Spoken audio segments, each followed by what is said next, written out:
Video filmning 19-minuti 31-sekundidan 20-minuti 48-sekundigacha Abduvahab Kurgonboyev 24-yil javob olganmiz, programmani ber deyapti. Men bermayman dedim.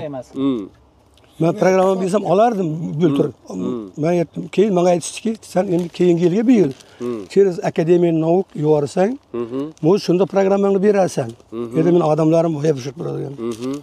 Yoki bo'lmasam o'zlaringda O'zbekistonda ishlab qolsa, 25-yil olasan, xudo xolasa deydi. O'zbekistonda ishlab qolsa.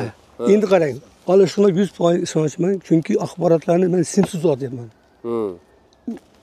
Dunyoda elektr tokini kimsiz uzatsa, simsiz uzatsa, keyin axborotlarni simsiz uzatsa, ularga Nobel mukofoti beraman degan. Men axborotlarni simsiz uzatyapman. Simsiz elektr energiyani siz yaratdingiz hozir. Yo'q, simsiz emas, axborotlarni simsiz uzatishni. Ha, simsiz uzatish. Radio neyro tarmoqda ishlaydi meni program. Meni programmam serverda turadi. Vahob bobo 2024-ga 37 million aholi kirib, bemalol ishlayveradi tekinga. Только uyali telefon bilan. Internet tekin bo'ladi 100%. 100% tekin bo'ladi. Mana kanallarni bari bo'lmaydi. Telekanallar. Ama yo'q, u telekanallar ham bo'lmaydi, televizor kanallari ham bo'lmaydi, telefon kanali ham bo'lmaydi.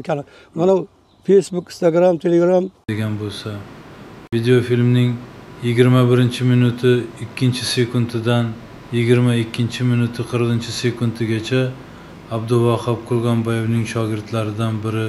Masalan, biz hozir internet bizlarni boshqaryaptimi? Nima kelsa ko'rishga majburmiz. Abduvahab akamni meniki programma boshqaradi. Programmasi ishlasa, biz internetni boshqaramiz. O'zbekiston internetni boshqaradi, yer yuzidagi internet. Bu dunyoda birinchi. Sababi bu o'zbek tilida yaratilgan.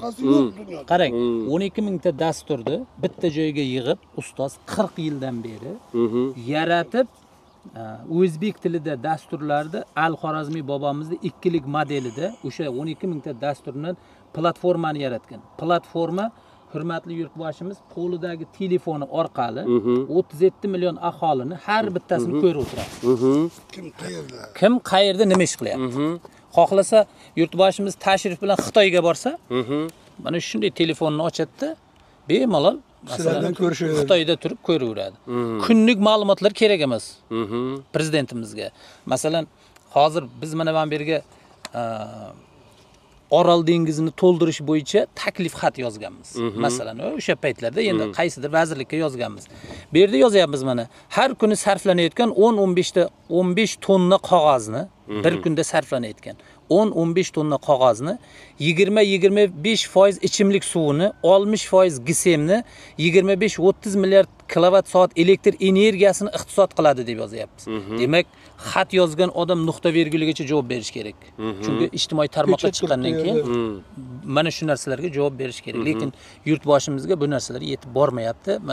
degan qo'shimcha qilgan. Yuqorida keltirilgan iqtibosda Abduvahab Kurgonboyev kim axborotlarni simsiz uzatsa, ularga Nobel mukofoti beriladi degan. Men axborotlarni simsiz uzatyapman, radio to'lqinlari orqali ishlaydi, meni programmam degan. Biroq kompyuterlar o'rtasida axborotni simsiz uzatish uzoq vaqtdan beri mavjud bo'lib, keng tarqalgan. Wi-Fi, Bluetooth, uyali tarmoqlar va boshqa simsiz texnologiyalar simlardan foydalanmasdan qurilmalar o'rtasida ma'lumot almashish imkonini beradi. Misol uchun, axborotni simsiz uzatish, infraqizil radio va sun'iy yo'ldosh aloqalari kabi boshqa texnologiyalar ham mavjud. Shuni ham aytib o'tish zarurki, Guglielmo Marconi 1909-yili Karl Ferdinand Braun bilan birgalikda simsiz telegrafiyani rivojlantirishga qo'shgan hissasi uchun fizika bo'yicha Nobel mukofotiga sazovor bo'lgan.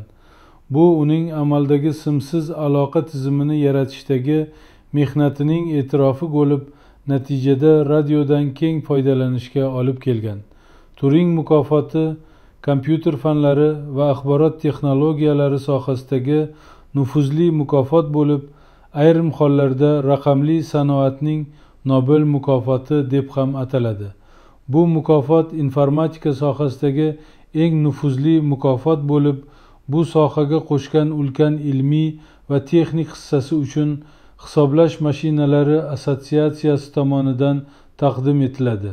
2017-yili britaniyalik olim Tim Berners-Lee internetning tarqalishiga ta'sir ko'rsatgan birinchi veb brauzer va fundamental protokollar va algoritmlarni ixtiro qilgani uchun Turing mukofotiga sazovor bo'lgan.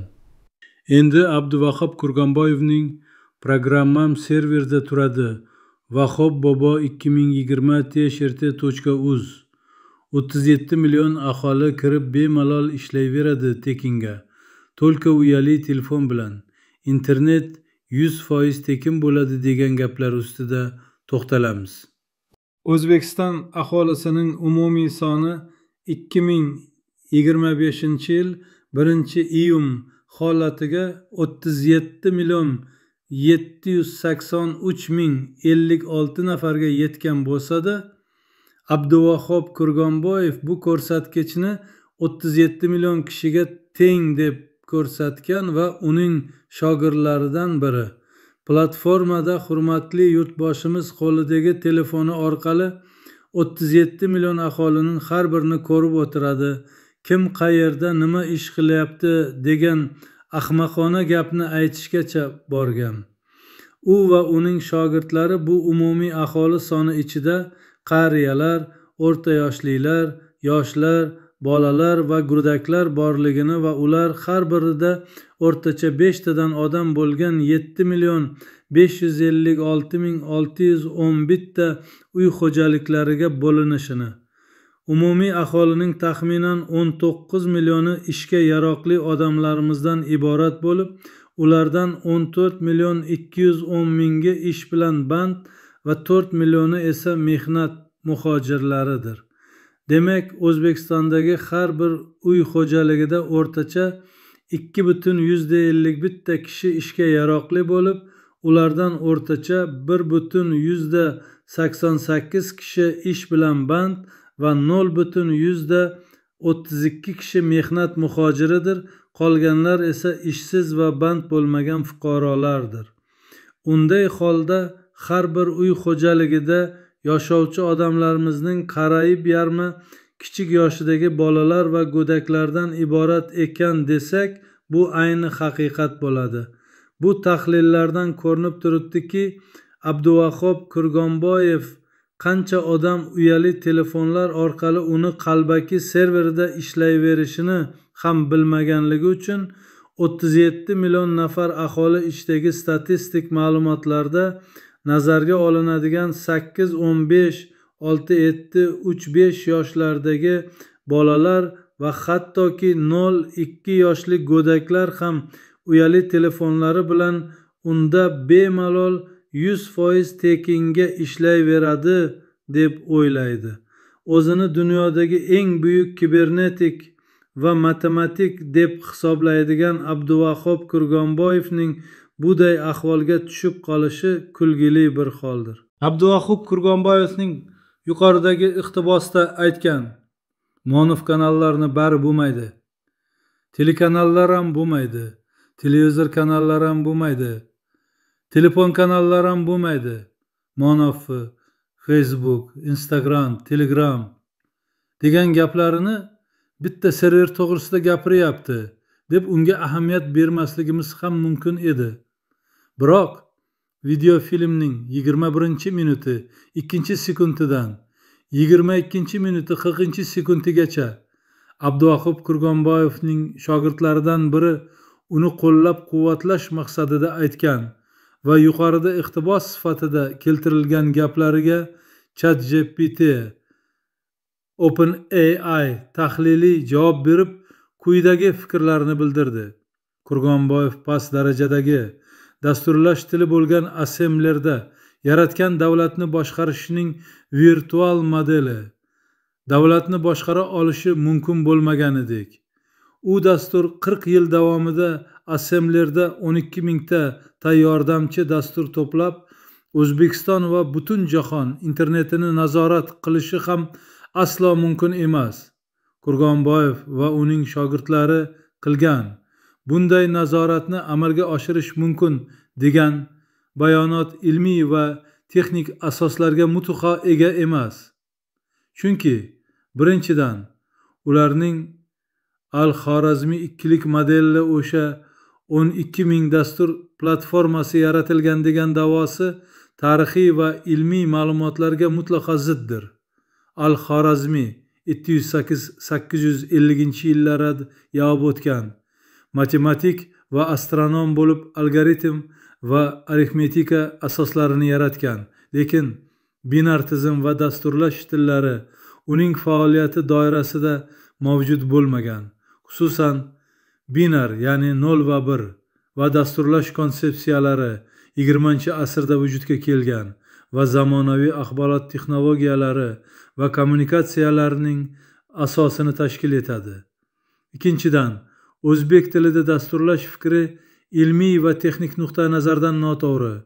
Dasturlash tillari C, Java, Python va boshqalardan iborat va barchasi dasturchilar tomonidan algoritmlar va ma'lumotlarni qayta ishlashda foydalaniladi. Faqat dastur interfeysi va xabarlari turli tillarda taqdim etilishi mumkin, masalan o'zbek yoki boshqa turkiy tillarda. Lekin dasturlash tilining o'zi o'zbek tilida bo'lishi aslo mumkin emas. Uchinchidan, internetni nazorat qilish da'vosi ilmiy va yuridik jihatdan asossiz va juda g'alatidir. Internet tarmoqlar va serverlarning tarqalgan hamda markazlashmagan tuzilmasidan iborat. Uni yagona shaxs yoki tashkilot tomonidan nazorat qilish umuman mumkin emas. Chunki tarmoq detsentralizatsiya va kooperatsiya prinsiplari asosida faoliyat yuritadi. Xalqaro tashkilotlar, ICANN, IETF va boshqalar va provayderlar internetning barqaror va ochiq faoliyatini ta'minlashda turli rollarni bajaradi. Shuni ta'kidlash kerakki, Kurgonboyev va uning o'ziga o'xshagan bilim va saviyasi yetarli darajada bo'lmagan qandaydir shogirdi qilgan da'volar ilmiy va texnikaviy asoslarga tayanmaydi va keng jamoatchilikda noto'g'ri tasavvur va chalg'ishlar kelib chiqishiga olib kelishi mumkin.